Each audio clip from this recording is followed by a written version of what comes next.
press the bell icon on the YouTube app and never miss an. अरे शाहबानो और सायरा बानो का petition 1984 में जमा हुआ था और उस पिटीशन को जमा होने से पहले शाहबानो और सायरा बानो के दरखास्त जो है, ग्रीवियांस लेटर जो है, वो राजीव गांधी जी के टेबल पर बहुत बार गए थे 3 तलाक बैन करने के लिए।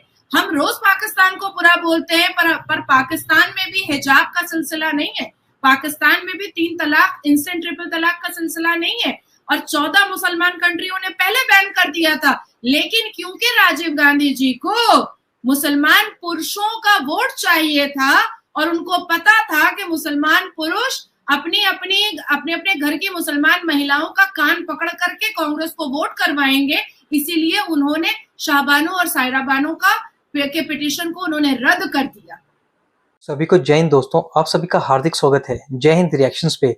आशा करता हूं कि आप सभी लोग बहुत अच्छे होंगे। तो आज हम आपके लिए एक लेटेस्ट, दमदार और बहुत ही जबरदस्त वीडियो लेकर आए, जिसमें आप देखेंगे पाकिस्तान के पत्रकार फखर यूसुफजई को, जो कि इंटरव्यू लेंगे भारत की बेटी और सुप्रीम कोर्ट की दबंग वकील और हम सबकी चहेती नाज़िया लाई खान जी का। तो ये वीडियो काफी इंटरेस्टिंग होगी, आपको बहुत कुछ जानने को मिलेगा, तो इसे अंत तक देखें और चैनल पे नहीं है तो चैनल को सब्सक्राइब कर दें, ताकि हम आपके लेटेस्ट और नॉलेजेबल वीडियोस लाते रहें। तो चलिए पहले ये वीडियो देखते हैं और अंत में इसके बारे में बात करेंगे। जय हिंद, जय भारत। अरे शाहबानो और सायरा बानो का पिटीशन 1984 में जमा हुआ था और उस पिटीशन को जमा होने से पहले शाहबानो और सायरा बानो के दरखास्त जो है, ग्रीवियांस लेटर जो है, वो राजीव गांधी जी के टेबल पर बहुत बार गए थे 3 तलाक बैन करने के लिए। हम रोज पाकिस्तान को बुरा बोलते हैं, पर पाकिस्तान में भी हिजाब का सिलसिला नहीं है, पाकिस्तान में भी 3 तलाक, इंस्टेंट ट्रिपल तलाक का सिलसिला नहीं है।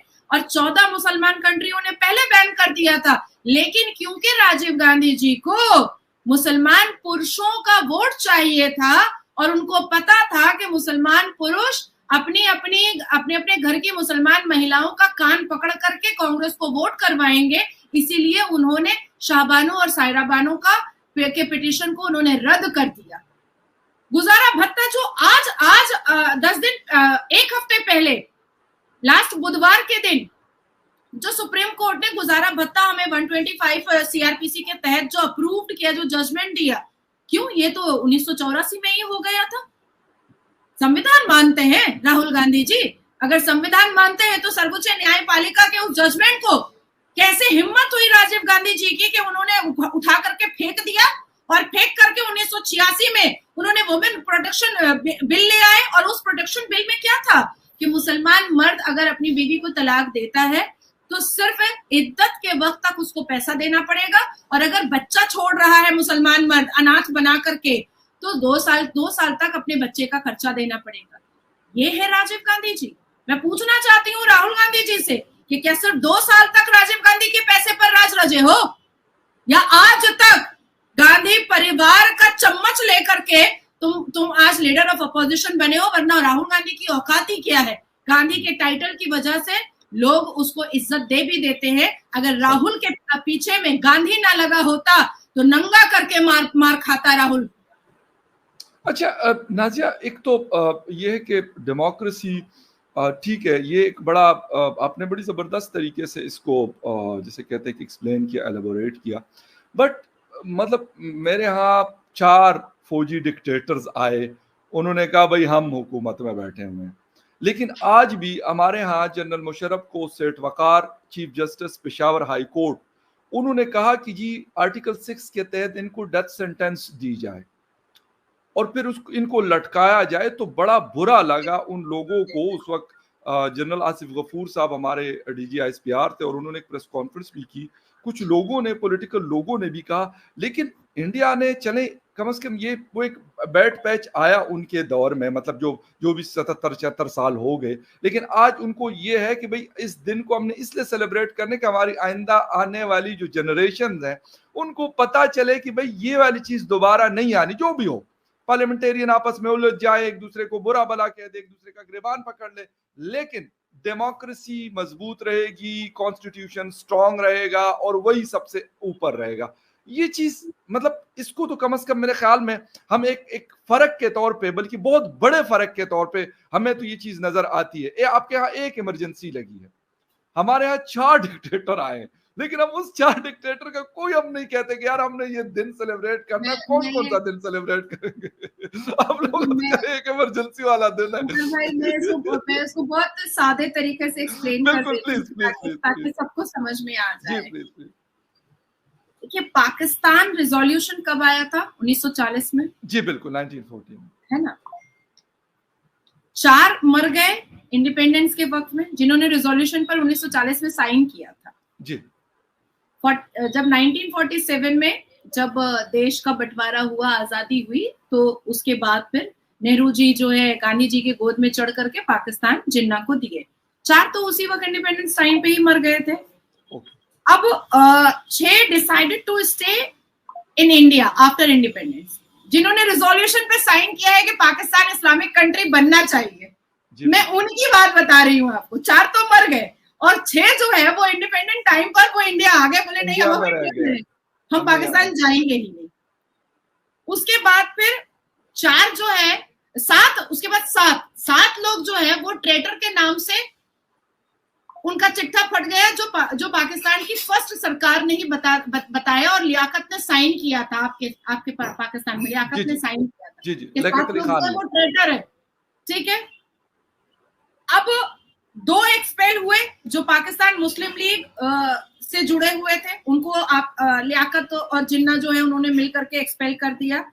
एक सिर्फ गवर्नर जनरल बना और एक सिर्फ पाकिस्तान का प्राइम मिनिस्टर बना, और दोनों का जो मृत्यु हुआ, जो वफात हुई, वो मिस्टीरियस हुई। है ना। अब आप मुझे बताइए कि जो लोग रिजोल्यूशन पे साइन किए 1940 में पाकिस्तान बनाने की, उनमें से 4 डेड हो गए, 6 जो है वो भारत में चले आए, उन्होंने हाथ खड़ा कर दिया कि वो पाकिस्तान जाएंगे नहीं। 7 को पाकिस्तान गवर्नमेंट ने ट्रेटर डिक्लेयर कर दिया और 2 को एक्सपेल किया गया मुस्लिम लीग की तरफ से, और एक गवर्नर जनरल बने और एक प्राइम मिनिस्टर बने, मतलब 2 आदमी के सहारे पाकिस्तान इस्लामिक देश बना।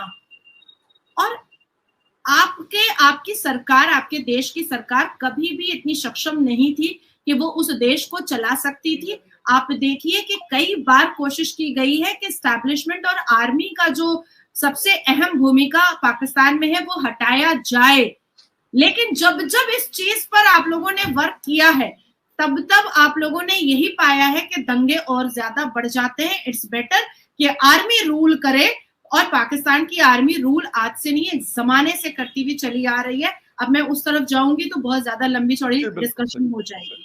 लेकिन भारत में एक इमरजेंसी लगी, गलती 1 हो या 1000 हो, उसको वहीं पर फुल स्टॉप लगाने की जरूरत होती है। yes, हमारा भारत देश हमेशा से जनता के हिसाब से चला है, और जनता की एक अहम भूमिका हमारे देश के नेताओं को चुनने में रहती है, और आज भी रह रही है। आज भी हमारा 2024 का जब लोकसभा इलेक्शन हुआ, 61 देशों ने पहले ये कहा कि जिस हिसाब से इलेक्शन हो रहा है ये हमें भी सीखना चाहिए और इस हिसाब से हमें भी करवाना चाहिए। बाद में उसमें 30 और देश जुड़े और उन्होंने कहा कि जिस हिसाब से ट्रांसपेरेंट इलेक्शन भारत में होता है, उस ट्रांसपेरेंट इलेक्शन को हर एक देश में सामने लेकर के आना चाहिए। अब मैं आपको बता देना चाहती हूँ कि इमरजेंसी एक बार जरूर हुआ था, लेकिन वो काला दिवस था, काला दिवस है और काला दिवस रहेगा कि आने वाले भारत में आने वाले फ्यूचर में कभी भी कोई भी अपने दिमाग में ये बात ना लाए कि गांधी परिवार के बहकावे पर या गांधी परिवार के छत्रछाया पर या गांधी परिवार के इटली में जमा किए हुए पैसे पर या गांधी परिवार के तेवर पर कोई इस भारत देश में दोबारा इमरजेंसी लगाने का सोच भी सकता है।